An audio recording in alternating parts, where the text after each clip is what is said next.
Hello viewers, welcome to BGS classes. ఇప్పుడే మనకి recent గా ఏపీ హైకోర్టు రిజల్ట్స్ కి సంబంధించి లేదంటే ఎగ్జామ్ కి సంబంధించి ఒక అప్డేట్ అనేది రావడం జరిగింది. ఈ రోజే ఈ యొక్క 24th అక్టోబర్ ఈ యొక్క అప్డేట్ అనేది ఇవ్వడం జరిగింది. మరి ఏమి ఇచ్చారు ఇందులో అంటే మనకి ఆన్సర్ కీ అనేది ఈ యొక్క హైకోర్టు కి సంబంధించి 10 రకాల పోస్టులు మనకి రిలీజ్ చేశారు, తెలుసు కదా. సో ఈ ఎగ్జామ్స్ అనేది మనకి కండక్ట్ చేయడం జరిగింది 20th నుంచి 24th వరకు. సో దీనికి సంబంధించి ఆన్సర్ కీస్ రిలీజ్ చేసాం. మనం అబ్జెక్షన్స్ అనేది 287 అబ్జెక్షన్స్ అనేది మాకు వచ్చాయి. ఇందులో నుంచి 8-10 క్యాండిడేట్స్ ఇవి అప్లై చేయడం జరిగింది. దీనిలో నుంచి కొన్ని క్వశ్చన్స్ అనేవి తీసుకోవడం జరిగింది అని మనకి ఇవ్వడం జరిగింది. ఇవి రిజల్ట్స్ కాదండి, రిజల్ట్స్ కాదు. ఏవైతే 287 క్వశ్చన్స్ కి అబ్జెక్షన్స్ రైజ్ చేశారో ఆ క్వశ్చన్స్ లో 38 క్వశ్చన్స్ మాత్రం వ్యాలిడ్ అని అనిపించాయి. సో ఈ 38 క్వశ్చన్స్ కి మార్క్స్ అనేది యాడ్ చేయడం జరుగుతుంది అని మనకి ఈ యొక్క అప్డేట్ లో చెప్పడం జరుగుతుంది అనమాట. అలాగే ఇంకేం చెప్తున్నారు అంటే ఈ 38 క్వశ్చన్స్ కి సంబంధించి రిజాల్వ్ చేశారు. అలాగే ఈ యొక్క 12 క్వశ్చన్స్, ఇంకొక 12 క్వశ్చన్స్ ఏవైతే ఉన్నాయో ఈ 12 క్వశ్చన్స్ కి మనకి ఆన్సర్స్ కూడా డబుల్ ఆన్సర్స్ ఉన్నాయి. సో ఆ డబుల్ ఆన్సర్స్ ఏమున్నాయి అనే వాటికి కూడా మార్క్స్ అనేది యాడ్ చేస్తాం. అంటే వీటిలో మీరు ఏదే పెట్టున్నా కూడా సరే మీకు మార్క్స్ అనేది యాడ్ చేస్తామని చెప్పడం జరిగింది అనమాట, రైట్. అలాగే ఈ 8 క్వశ్చన్స్ కూడా ఏవైతే ఈ ఐడీస్ ఉన్నాయో అంటే మీ సెషన్ చూసుకోండి, మీరు ఆ రోజు ఎగ్జామ్ రాసారా అనేది చూసుకోండి, ఆ షిఫ్ట్ మీద అనేది చూసుకోండి.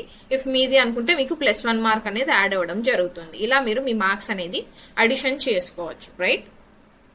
సో ఆ క్వశ్చన్స్ మనకి ఇచ్చారు. ఇంకా ఏం డీటెయిల్స్ ఇచ్చారు అంటే మిగతా 18 క్వశ్చన్స్, ఇంకొక 18 క్వశ్చన్స్ ఏవైతే ఉన్నాయో వీటికి క్వశ్చన్ అనేది నీట్ గా ఫ్రేమ్ చేయలేదని చెప్పి మనకి కమిషన్ యాక్సెప్ట్ చేయడం జరిగింది. కాబట్టి ఈ క్వశ్చన్స్ అన్ని కూడా డిలీట్ చేయడం జరుగుతుంది అని అన్నారు. మరి రిజల్ట్స్ అనేది ఎలా తీస్తారు అని కనుక మనం చూస్తే 80 మార్క్స్ కి మనకి ఈ యొక్క క్వశ్చన్స్ కి సంబంధించి మార్క్స్ అనేది మనం తీయాలి.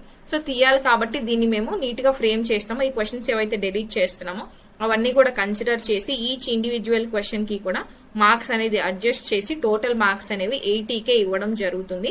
అలాగే నార్మలైజేషన్ అంటే 15 సెషన్స్ లో మనకి ఎగ్జామ్స్ కండక్ట్ చేశారు కాబట్టి నార్మలైజేషన్ చేసిన స్కోర్స్ రిలీజ్ చేయడం జరుగుతుంది అని కూడా మనకి ఈ యొక్క అప్డేట్ లో ఇవ్వడం జరిగింది. మరి దీన్ని బట్టి మనం ఏం అర్థం చేసుకోవాలి అంటే మనకు తెలుసు మనం వెయిట్ చేస్తున్నది రిజల్ట్స్ కోసం. రిజల్ట్స్ అనేవి మనకి జనరల్ గా ఎప్పుడు రిలీజ్ చేస్తారు అని అంటే ఈ పాటికే రిలీజ్ అవ్వాలి, బట్ రిలీజ్ కాలేదు.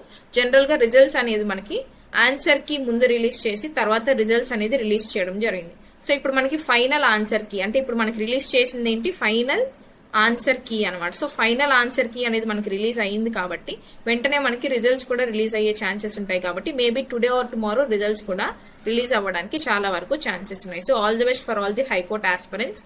Thank you so much for watching and subscribe for more updates. Results రాగానే కూడా నేను అప్డేట్ ఇవ్వడం జరుగుతుంది.